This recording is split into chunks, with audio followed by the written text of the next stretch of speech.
FIFA world cup Latin American യോഗ്യതാ മത്സരത്തിലെ Argentina Brazil classic പോരാട്ടത്തിന് വേണ്ടി കാത്തിരിക്കുകയാണ് ആരാധകരൊക്കെ. ഗ്രൗണ്ടിന് പുറത്തെ പോരാട്ടങ്ങളൊക്കെ നേരത്തെ തന്നെ ആരംഭിച്ചിരിക്കുന്നു. നമുക്കറിയാം, ബ്രസീൽ സൂപ്പർ താരം റാഫീഞ്ഞ പറഞ്ഞ വാക്കുകളൊക്കെ ശ്രദ്ധേയമായിരുന്നു. അർജന്റീനക്കെതിരെ ഗോൾ അടിക്കുമെന്നും അർജന്റീനയെ പരാജയപ്പെടുത്തുമെന്നുള്ള റാഫീഞ്ഞയുടെ വാക്കുകൾ കൂടി വന്നതോടുകൂടി ബ്രസീൽ ആരാധകരൊക്കെ വളരെ ആവേശത്തോടു കൂടിയാണ് കാത്തിരിക്കുന്നത്. മത്സരത്തിന് തൊട്ടു മുമ്പുള്ള അർജന്റീനൻ പരിശീലകൻ ലയണൽ സ്കലോണിയുടെ വാക്കുകൾ കൂടി ശ്രദ്ധയിൽപ്പെട്ടിട്ടുണ്ട്. കാരണം അദ്ദേഹം പറഞ്ഞത് ഈ മത്സരത്തിന് മുമ്പ് ലയണൽ മെസ്സിയുടെയും അതുപോലെ തന്നെ നെയ്മറുടെയും സൗഹൃദത്തെ കുറിച്ചാണ്.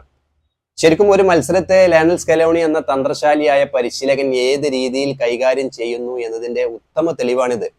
അദ്ദേഹം പറഞ്ഞത് എതിരാളികളുടെ അല്ലെങ്കിൽ എതിരാളികളെ ഏറ്റവും മികച്ച രീതിയിൽ ബഹുമാനിക്കുന്നു എന്നതാണ് അദ്ദേഹത്തിന്റെ വാക്കുകളിൽ നിന്ന് മനസ്സിലാകുന്നത്. സൂപ്പർ താരം അർജന്റീനയുടെ സൂപ്പർ താരം ലയണൽ മെസ്സിയും ബ്രസീൽ സൂപ്പർ താരം നെയ്മറും കോപ്പ അമേരിക്ക ഫുട്ബോളിന് ശേഷം വളരെ സൗഹൃദത്തോടു കൂടിയാണ് മത്സരശേഷം പെരുമാറിയത് എന്നാണ് അദ്ദേഹം ഉദ്ദേശിക്കുന്നത്. പക്ഷെ അദ്ദേഹം എതിരാളികളെ ഓരോ മത്സരത്തിലും ബഹുമാനിക്കുന്നുണ്ട്, അല്ലെങ്കിൽ എതിരാളികളെ ബഹുമാനിച്ചുകൊണ്ടാണ് ഓരോ മത്സരത്തിലും അദ്ദേഹം മുന്നോട്ട് പോകുന്നത്.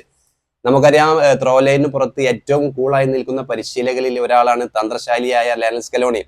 അർജന്റീനയുടെ സമീപകാലത്തെ ഏറ്റവും മികച്ച പ്രകടനത്തിന് അല്ലെങ്കിൽ ഏറ്റവും മികച്ച രീതിയിലുള്ള ഒരു ടീമിനെ ഒരുക്കുന്നതിൽ നിർണായക പങ്കുവഹിച്ച ലയണൽ സ്കലോണി എന്ന പരിശീലകൻ അർജന്റീനയ്ക്ക് 2022 ഫിഫ വേൾഡ് കപ്പും തുടർച്ചയായി കോപ്പ അമേരിക്ക കിരീടമൊക്കെ നേടിക്കൊടുത്തപ്പോൾ അദ്ദേഹത്തിന്റെ ഈ എതിരാളികളെ ബഹുമാനിക്കുന്ന ഈ രീതിയിലുള്ള അദ്ദേഹത്തിന്റെ തന്ത്രപരമായ നീക്കങ്ങൾ തന്നെയായിരിക്കും അർജന്റീനയ്ക്ക് ഈ നേട്ടങ്ങൾ കൈവരിക്കാനുണ്ടായ സാധ്യത അല്ലെങ്കിൽ ഒരു കാരണം. എന്നാലും അർജന്റീന ബ്രസീൽ ക്ലാസിക് പോരാട്ടത്തിന് വേണ്ടി കാത്തിരിക്കുമ്പോൾ എതിരാളികളുടെ ഏറ്റവും മികച്ച രീതിയിൽ ബഹുമാനിച്ചുകൊണ്ട് തന്നെയാണ് ലയണൽ സ്കലോണി എന്ന അർജന്റീനൻ പരിശീലകൻ അർജന്റീനയെ ഈ മത്സരത്തിന് വേണ്ടി ഒരുക്കുന്നത്.